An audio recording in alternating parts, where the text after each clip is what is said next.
Hallelujah. പാമ്പിനെയും തേളിനെയും എല്ലാ സാധനങ്ങളെയും തിന്നുന്ന ജനവിഭാഗമാണ് ഈ അരുണാചൽ പ്രദേശിലുള്ളത്. ഇവിടെ ഇടയിലേക്ക് കടന്നു വരുമ്പോഴേക്കും ഈശോയുടെ ആ വലിയ സ്നേഹം കൊടുക്കുവാൻ വേണ്ടി ഇവർക്കുണ്ടാകുന്ന ആ ആഗ്രഹവും ഇവർക്കുണ്ടായ ആ വിശ്വാസവും എല്ലാം കാണുമ്പോൾ നമ്മുടെ കേരളീയർ എത്രയോ പുറകോട്ടാണ്. നമ്മുടെ ഓരോ ആഗ്രഹങ്ങൾ സാധിക്കാനായിട്ടൊക്കെ ഈശോയുടെ അടുത്ത് എത്തുന്നവരുണ്ട്. ഒരുപാട് ധ്യാന കേന്ദ്രങ്ങളിലും നമ്മൾ വേളാങ്കണ്ണി, മലയാറ്റൂർ, അങ്ങനെ നമ്മുടെ ആഗ്രഹങ്ങൾ സാധിക്കുവാനാണ് പലപ്പോഴും നമ്മൾ ദൈവത്തെ ഉപയോഗപ്പെടുത്തുന്നത്. എന്നാൽ കർത്താവിന് വേണ്ടി ജീവിക്കണം, ഈശോയെ അറിയാത്ത ആളുകളുടെ ഇടയിലേക്ക് ഈശോയെ കൊടുക്കണം എന്നുള്ളൊരു ചിന്തയോടുകൂടി വളരെ ചുരുക്കം ആളുകൾ, അങ്ങനെ കുറച്ച് ആൾക്കാരുണ്ട്, വളരെ ചുരുക്കം ആളുകളെ ഉള്ളൂ. പലരും ആഗ്രഹങ്ങൾ സാധിക്കാൻ വേണ്ടിയിട്ടാണ് കടന്നു വരുന്നത്.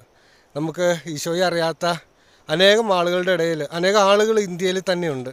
നമ്മൾ ഒരുപാട് ദൂരമൊന്നും പോകണമെന്നില്ല. ഇന്ത്യയിൽ തന്നെ നമ്മുടെ ചുറ്റുവട്ടത്ത് തന്നെ ഈശോയെ അറിയാത്തവർ, ഈശോയെ അറിഞ്ഞിട്ടും ഈശോയിലേക്ക് അടുക്കാത്തവർ ഒരുപാടുണ്ട്. അവർക്കെല്ലാം നമ്മുടെ ജീവിതം കൊണ്ട് നമുക്ക് ഒരുപക്ഷെ കൂടുതലൊന്നും സുവിശേഷം പറയുവാനോ ഒരുപാടൊന്നും പ്രവർത്തിക്കുവാനോ അറിയില്ലായിരിക്കാം. പക്ഷേ നമ്മുടെ ജീവിതം കൊണ്ട്, നമ്മുടെ സ്നേഹം കൊണ്ടെല്ലാം മറ്റുള്ളവരെ ഈശോയിലേക്ക് അടുപ്പിക്കുവാനുള്ള ഒരു മാർഗം നമുക്ക് സ്വീകരിക്കാം. നമ്മളെ കാണുന്നവരൊക്കെ ഈശോയെ അറിയട്ടെ, നമ്മളോട് സംസാരിക്കുന്നവരൊക്കെ ഈശോയെ അറിയട്ടെ. ഈ കാലഘട്ടത്തിൽ വിശ്വാസത്തിൽ നിന്നും വ്യതിചലിച്ചു പോകുന്ന ഓരോ മക്കളെയും നമുക്ക് നേടിയെടുക്കുവാനായിട്ട് നമുക്ക് പരിശ്രമിക്കാം. ഞാനിവിടെ ഈ അരുണാചൽ പ്രദേശിലെ ഓരോ ഭവനങ്ങളിലേക്കൊക്കെ പോകുമ്പോൾ വളരെ ദുരിതം പിടിച്ച യാത്രയാണ്. ദുരിതം എന്ന് വെച്ചാൽ സന്തോഷമാണ് കേട്ടോ. കാരണം എന്താ, എൻ്റെ താഴെ കാണുന്നത് ഒരു ഗ്രാമമാണ്. വലിയ വലിയ മലകൾക്കപ്പുറത്തൊക്കെയാണ് ഒരു ഗ്രാമങ്ങൾ ഉണ്ടാക്കിയിരിക്കുന്നത്. ഇവർ എല്ലാവരും കൃഷി ചെയ്ത് ജീവിക്കുന്നവരാണ്. ഇവരുടെ ഭക്ഷണമൊന്നും നമുക്ക് പിടിക്കില്ല എങ്കിലും ഇവർ ഒന്നിച്ച് ജീവിച്ച് ഒന്നിച്ച് ഒരു കുടുംബമായിട്ട് നമ്മുടെ നാട്ടിലൊക്കെ വർഷങ്ങൾക്ക് മുമ്പൊക്കെ നമുക്കറിയാം, നമ്മൾ കൂട്ടായ്മയായിട്ട് ഒത്തൊരുമിച്ച് വീടുകളിൽ അപ്പനും അമ്മയും മക്കളും ഒക്കെ സംസാരിച്ചിരുന്ന് ഭക്ഷണം കഴിക്കുന്ന ഒരു രീതിയൊക്കെ, അതൊക്കെ ഇന്നത്തെ കാലത്ത് നമ്മുടെ നാട്ടിൽ നിന്നും അന്യമായിട്ട് പോയിക്കൊണ്ടിരിക്കുക. എന്നാൽ ഇവരെല്ലാം ഒരു സമൂഹമായിട്ടാണ് ഇവിടെ ജീവിക്കുന്നത്. ഇവർ ഒന്നിച്ചിരുന്ന് ഭക്ഷണം കഴിക്കും, ഒന്നിച്ച് തമാശകൾ പറയും. ഒരുപക്ഷെ ഇവരുടെ ജീവിതത്തിൽ വലിയ തിരക്കുകളൊന്നും ഇല്ലാത്തത് കൊണ്ടായിരിക്കാം. നമുക്കെപ്പോഴും തിരക്കുകളാണല്ലോ. രാവിലെ ജോലിക്ക് പോയി വൈകിട്ട് വീട്ടിൽ വന്ന് പ്രാർത്ഥിക്കുവാൻ പോലും പലപ്പോഴും നമുക്ക് സമയം കിട്ടാറില്ല. എന്നാൽ ഇവിടെ അത്രയും തിരക്കൊന്നുമില്ല. ഇവർ ജോലിക്ക് പോകുമെങ്കിലും ഇവരുടെ കൃഷിപ്പണിയായിട്ടാണ് ഇവർ ജീവിക്കുന്നത്. അവർ ഓരോ മലകൾ ഇങ്ങനെ വെട്ടിത്തെളിച്ച്, അവർക്കല്ലാതെ മലകളാണ് ഇവിടെ മുഴുവനും, മലകൾ മാത്രമേ ഉള്ളൂ. ഇവിടെ അല്ലാതെ മറ്റേ വയലുകളോ ഒന്നും തന്നെ ഇല്ല. ഈ മല കയറിയിട്ട് വേണം അടുത്ത ഗ്രാമത്തിലേക്ക് പോകണമെങ്കിൽ. ഇപ്പോൾ അടുത്ത ഗ്രാമത്തിലേക്ക് പോകുന്ന വഴിയാണ്. അടുത്ത ഗ്രാമത്തിലേക്ക് പോകണമെങ്കിൽ നല്ല ദൂരമാണ്. നിങ്ങൾക്ക് കാണാം, മല കയറി ഇറങ്ങി വേണം അങ്ങോട്ട് പോകാൻ. ഹല്ലേലൂയ.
Back കണ്ട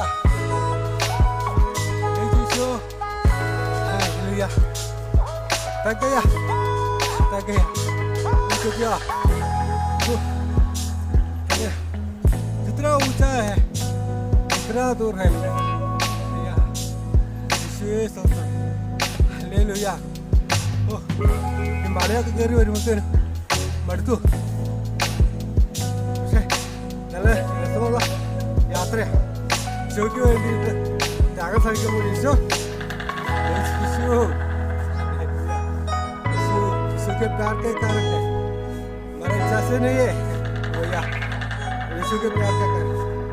यीशु हमको, हम सभी को प्यार करता है, हमारे लिए यीशु यीशु हालेलुया. ഈശോയോടുള്ള സ്നേഹം, ഈശോ നമ്മളോട് പറയുന്നത് ലോകമെങ്ങും പോയി എല്ലാ സൃഷ്ടികളോടും സുവിശേഷം പറയണം. സുവിശേഷം പറയണമെന്ന് വാഗുകൊണ്ട് തന്നെ പറയണമെന്ന് നിർബന്ധമൊന്നുമില്ല. നമ്മുടെ ജീവിതം കൊണ്ട് തന്നെ. ഞാനിപ്പോൾ ഇവിടെ വരുമ്പോൾ എനിക്ക് ഭാഷയൊക്കെ വളരെ ബുദ്ധിമുട്ടാണ്. ഇവരുടെ ചില ആളുകൾ, മുതിർന്ന ആളുകളൊന്നും പറയുന്നതൊന്നും മനസ്സിലാവത്തില്ല. കാരണം ഇവിടെ നിഷി എന്ന ഭാഷയാണ് ഇവിടെ കൂടുതൽ ഉപയോഗിക്കുന്നത്. അരുണാചൽ പ്രദേശിൽ തന്നെ 28ഓളം ഭാഷകളുണ്ട്. ഓരോ ഗ്രാമങ്ങളിലും പോകുമ്പോൾ 28ഓളം ഭാഷകളുണ്ട്. ഹിന്ദി അറിയാവുന്നവർ വളരെ ചുരുക്കം മാത്രമാണ്. ഹിന്ദിയിൽ തന്നെ എനിക്ക് വലിയ പ്രാവീണ്യമൊന്നുമില്ല, എങ്കിലും അറിയാവുന്നത് പറയുന്നു. പക്ഷേ കാണുന്നവരൊക്കെ ഈശോയുടെ സ്നേഹം അനുഭവിക്കാൻ ഇടയാകുന്നു എന്നുള്ളതാണ് ഒരു വലിയ യാഥാർത്ഥ്യം. ഈ മല കടന്ന് അപ്പുറത്ത് ചെല്ലുമ്പോഴേക്കും ഒരു സമയമാവും, 2-3 മണിക്കൂറൊക്കെ കാൽനടയായിട്ട് മല കയറി ഇറങ്ങിയാലേ അടുത്ത അപ്പുറത്തെ ഒരു വീടുകളിലേക്ക് എത്താൻ സാധിക്കുകയുള്ളൂ. ഇവർ ഒരു മല കടന്ന് 2 മല കടന്നിട്ട് അപ്പുറത്തൊരു ഗ്രാമത്തിലാണ് ഇവർ താമസിക്കുന്നത്. അപ്പോൾ അവരുടെ അടുത്തൊക്കെ പോയി പ്രാർത്ഥിക്കുക. ഇവിടെയാണെങ്കിൽ കറണ്ടില്ല, സോളാർ ഉപയോഗിച്ചാണ് ഇവർ ലൈറ്റ് കത്തിക്കുന്നത്. എങ്കിലും ഇവിടെ ഈ തണുപ്പ് കാലത്ത്, ഇപ്പോൾ നല്ല തണുപ്പ് കാലമാണ്, ഈ തണുപ്പ് കാലത്ത് വെയിൽ തെളിയുകയില്ല. പ്രകാശമൊക്കെ ഉണ്ടാകും, പക്ഷേ സൂര്യൻ്റെ വെയിൽ നന്നായിട്ട് കിട്ടത്തില്ലാത്ത കാരണം സോളാറൊന്നും, ബാറ്ററി ഒന്നും ഇത്ര ചാർജ് ആവുകയില്ല. അപ്പോൾ പെട്ടെന്ന് തന്നെ 4 മണിയാകുമ്പോഴേക്കും പലപ്പോഴും ഇരുട്ടാവും. ചില സമയത്ത് കാലം മാറി വരുമ്പോൾ ചിലപ്പോൾ ഒരു 5 മണിയാകുമ്പോഴത്തേന് ഇരുട്ടാവുന്ന സാഹചര്യം ഉണ്ടാവാറുണ്ട്. പക്ഷേ ഇവർ എന്തെങ്കിലും നേരത്തെ തന്നെ ഇരുട്ടാവും. അപ്പോൾ ഇവിടെ ഇരുട്ടായി കഴിഞ്ഞ് ഇവർ 6 മണി 6:30 ആകുമ്പോഴേക്കൊക്കെ വീടുകളിൽ കയറി കിടക്കാൻ തുടങ്ങും. കാരണം പിന്നീട് ആരും അങ്ങനെ പുറത്തേക്ക് ഇറങ്ങാറില്ല. പിന്നെ ആളുകൾ, വലിയ ജീവികളൊക്കെ പുറത്തേക്ക് ഇറങ്ങുന്നുണ്ടെങ്കിൽ അതിനെ പിടിക്കാനൊക്കെ ആയിട്ട്, തവളനെ പിടിക്കാനും അങ്ങനെ എലീനെ പിടിക്കാനും മീൻ പിടിക്കാനൊക്കെ ആയിട്ട് രാത്രിയിൽ ഇങ്ങനെ ആളുകൾ ഇറങ്ങാറുണ്ട്.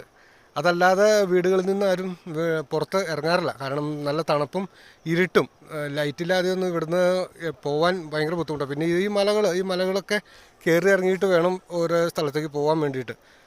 അതുകൊണ്ട് തന്നെ ആളുകൾ നേരത്തെ കിടന്നുറങ്ങും, നേരത്തെ എഴുന്നേൽക്കും. 4 മണിയാകുമ്പോഴേക്കും എഴുന്നേറ്റ് ഇവരുടെ ജോലി സ്ഥലത്തേക്ക് പോകും. നമുക്ക് ഒരു നല്ലൊരു മിഷണറി ആയിട്ട് മിഷന് വേണ്ടിയിട്ട് പ്രാർത്ഥിക്കുവാനും മിഷൻ ഗ്രാമങ്ങളിലേക്ക് വല്ലപ്പോഴുമെങ്കിലും ഒന്ന് കടന്നു ചെന്നിട്ട് അവരെയൊക്കെ ഒന്ന് സന്ദർശിക്കാനും, ഇവരുടെ ജീവിതത്തിലേക്ക് കടന്നു ചെല്ലുന്നതും ഇവരുടെ വീട്ടിൽ പോയി പ്രാർത്ഥിക്കുന്നതുമെല്ലാം വലിയ സന്തോഷമുള്ള കാര്യമാണ്.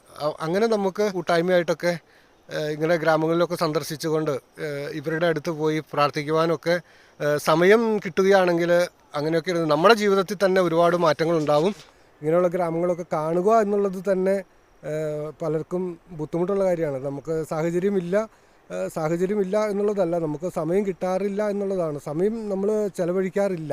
ദേവാലയത്തിൽ പോകാൻ തന്നെയാണെങ്കിലും, അല്ലെങ്കിൽ പ്രാർത്ഥിക്കാൻ, നമ്മുടെ ജീവിതത്തിൽ, നമ്മുടെ കുടുംബത്തിൽ ജപമാല ചൊല്ലാൻ, രാത്രി സന്ധ്യാപ്രാർത്ഥന ചൊല്ലാനാണെങ്കിൽ പോലും സമയം കിട്ടാറില്ല. നമ്മുടെ നാട്ടിലൊക്കെ സീരിയലിൻ്റെ ബഹളവും സിനിമയുടെ ബഹളവും അങ്ങനെ കുറേ TV പ്രോഗ്രാമുകളുടെ ബഹളമൊക്കെ ആയത് കാരണം അതിന് സമയം കിട്ടാറില്ല. പക്ഷേ ഇവിടെ TV ഇല്ല, കറണ്ടില്ല, അങ്ങനെയുള്ള ഒരു ഉപകരണങ്ങളും ഇവിടെ ഇല്ലാത്തതുകൊണ്ട് കാരണം ഇവരുടെ ജീവിതം ഒരു മനസ്സോടു കൂടി കഴിയുന്നു. നമുക്ക് ഈ മിഷനിലേക്ക് വേണ്ടിയിട്ട് ഇറങ്ങുവാനും അവർക്ക് വേണ്ടി പ്രാർത്ഥിക്കുവാനും ഒക്കെ നമുക്ക് സമയം കണ്ടെത്താം. നമ്മുടെ വൈദികർ, സിസ്റ്റേഴ്സ് ഒക്കെ പലരും മിഷൻ ഗ്രാമങ്ങളിൽ ഒരുപാട് യാതനകൾ അനുഭവിക്കുന്നുണ്ട്. ഞങ്ങൾക്കിവിടെ പോവുക എന്നുള്ളത് ഇത്രയും കാൽനടയായിട്ട് നടന്നിട്ടാണ് ഓരോ ഗ്രാമങ്ങളിലേക്ക് കടന്നു ചെല്ലുന്നത് തന്നെ. നമുക്കൊന്ന് ഊഹിക്കാൻ പറ്റുന്നതേ ഉള്ളൂ. ഈ മല കയറുമ്പോൾ നമ്മൾ കാണുന്നത് പോലെയല്ല, മല നല്ല ഉയരത്തിലാണ് ഈ മല നിൽക്കുന്നത്.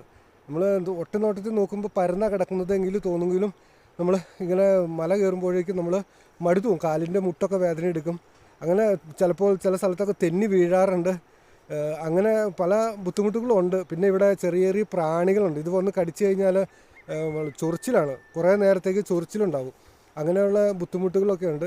ഇതെല്ലാം തരണം ചെയ്തിട്ടാണ് നമ്മുടെ ഈ സുവിശേഷം ഇവരുടെ ഇടയിലേക്ക് എത്തിക്കുവാൻ നമ്മുടെ ഓരോ വൈദികരും സിസ്റ്റേഴ്സും ഒക്കെ തയ്യാറാവുന്നത് നമ്മുടെ കേരളത്തിൽ പറയുന്നത് കൊണ്ട് കുറ്റമാണെന്ന് തോന്നരുത്. ഒരുപാട് സുഖ സൗകര്യങ്ങളിലൊക്കെ നമ്മൾ ജീവിക്കുന്നുണ്ട്. എന്നാൽ ഇവരുടെ അടുത്തേക്ക് കടന്നിരുന്ന സിസ്റ്റേഴ്സ് എല്ലാം ഈ സുഖ സൗകര്യങ്ങളൊക്കെ ഉപേക്ഷിച്ചിട്ട്, സന്തോഷമൊക്കെ ഉപേക്ഷിച്ചിട്ട്, അവിടെയുള്ള സൗകര്യങ്ങൾ എല്ലാം ഉപേക്ഷിച്ചിട്ടാണ് പലരും ഇങ്ങനെയുള്ള മിഷൻ ഗ്രാമങ്ങളിലേക്ക് കടന്നു വരുന്നത്. അവർക്ക് വേണ്ടിയിട്ടൊക്കെ നമുക്ക് പ്രാർത്ഥിക്കാം. എല്ലാ വൈദികർക്ക് വേണ്ടി പ്രാർത്ഥിക്കാം. ഓരോ മിഷൻ ഗ്രാമങ്ങളിലേക്കും നമുക്ക് കടന്നുചെല്ല. അവിടെ ശുശ്രൂഷ ചെയ്യുന്നവർക്ക് വേണ്ടി നമുക്ക് പ്രാർത്ഥിക്കാം. അവരെ സഹായിക്കുന്നവർ, ഒരുപാട് പേര് സഹായിക്കുന്നവരുണ്ട്. അവരുടെ ദശാംശമൊക്കെ മാറ്റി വെച്ചുകൊണ്ട് മിഷനറിമാരെ സഹായിക്കുന്നവരുണ്ട്. കാരണം അവരുടെ ദശാംശം കൊണ്ട് തന്നെയാണ് ഈ ഗ്രാമങ്ങളിലേക്ക് കടന്നു ചെല്ലാനും പലർക്കും സാധിക്കുന്നത് തന്നെ. അതുമൂലം അവരും അനുഗ്രഹിക്കപ്പെടുന്നു. അവരും ഈ മിഷൻ്റെ ഭാഗമായിട്ട് മാറുകയാണ്. അങ്ങനെ ദശാംശം കൊടുക്കുന്നത് മൂലം തന്നെ മിഷൻ്റെ ഭാഗമായിട്ട് അവർ മാറുകയാണ്. അവരും കർത്താവിൻ്റെ സ്നേഹത്തിന് പാത്രമാവുകയാണ്, കർത്താവിൻ്റെ അനുഗ്രഹത്തിന് പാത്രമാവുകയാണ്. അതുകൊണ്ട് നമുക്കും ഈ മിഷനിലേക്ക് കടന്നു വരുവാനും ഈ മിഷനെ സ്നേഹിക്കുവാനും മിഷനിലുള്ളവർക്ക് വേണ്ടി പ്രാർത്ഥിക്കുവാനും കർത്താവ് എല്ലാവരെയും സമർത്ഥമായി അനുഗ്രഹിക്കട്ടെ. നമുക്ക് പരിശ്രമിക്കാം. ഹല്ലേലൂയ. ദൈവം നിങ്ങളെ അനുഗ്രഹിക്കട്ടെ. ആമേൻ. No kaga hinter kanya hinkoga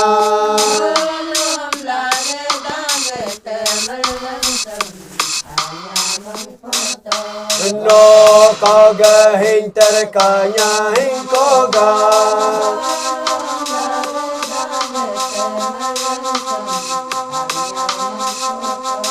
No kaga hinter kanya hinkoga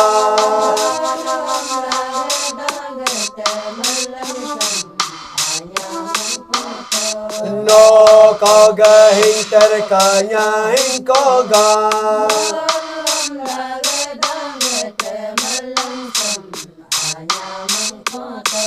No kaga hinter kanya hinkoga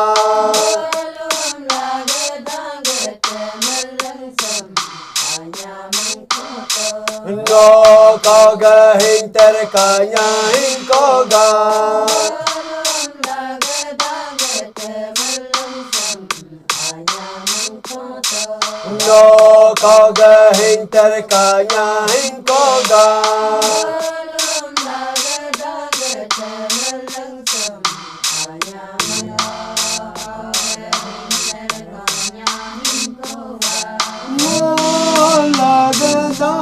Temelesem anyam poto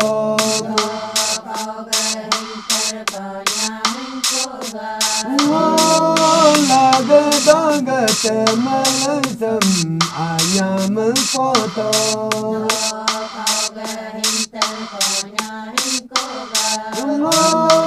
Laga daga temelesem anyam poto